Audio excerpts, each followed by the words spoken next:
ప్రతి అక్షరం ప్రజల పక్షం. HR9 న్యూస్ టీవీకి స్వాగతం, సుస్వాగతం. శ్రీ సత్యసాయి జిల్లా పుట్టపర్తి నియోజకవర్గంలో రాజకీయం వేడెక్కుతోంది. వైసీపీ నాయకులు ద్విచక్ర వాహనానికి సైకిల్ కట్టుకుని మొన్న రోడ్లపై ఈడ్చుకుంటూ వెళ్లారు. మేమేం తక్కువ కాదంటూ నిన్న టీడీపీ శ్రేణులు ఫ్యాన్ రెక్కలను రోడ్డుపై ఈడ్చుకుంటూ వెళ్లారు.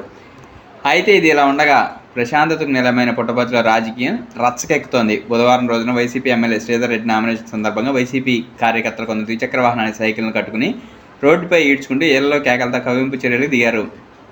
అయితే తలమర్ల గ్రామంలో గురువారం రోజు టీడీపీ మాజీ మంత్రి పల్లె రఘునాథ్ రెడ్డి ఎన్నికల ప్రచారం నిర్వహించేందుకు వస్తున్న సందర్భంగా టీడీపీ కార్యకర్తలు ఫ్యాన్ రెక్కలను కట్టుకుని రోడ్డుపై ఈడ్చుకుంటూ హంగామా చేశారు. వారికి ఎదురుపడ్డ వైసీపీ శ్రేణి ఇదేం పని అంటూ వాగ్వాదాన్ని తెగ నిన్న మీరు చేసింది తప్పు కానప్పుడు ఈరోజు మేము చేసేది తప్పు అయిందా అని టీడీపీ శ్రేణులు వారితో గొడవకు దిగడంతో అక్కడ కొద్దిసేపు ఉత్కంఠ వాతావరణం నెలకొంది. తర్వాత అంతా సర్దుమణిగినట్లు కనిపించినా కూడా ఎన్నికలు కొద్ది రోజులు మాత్రమే సమయం ఉన్న తరుణంలో ఇటువంటి సంఘటనలు రాజకీయ గొడవలకు ఆజ్యం పోసేలా కనిపిస్తున్నా కూడా సంబంధిత అధికారులు ఇటువంటి ఘటనలపై దృష్టి సారించకపోవడం విమర్శలకు తావిస్తోంది. ఇప్పటివరకు జరిగిన ఏ ఎన్నికల్లోనైనా హింసాత్మక ఘటనలకు తావు లేకుండా ప్రశాంతంగా ముగిశాయి.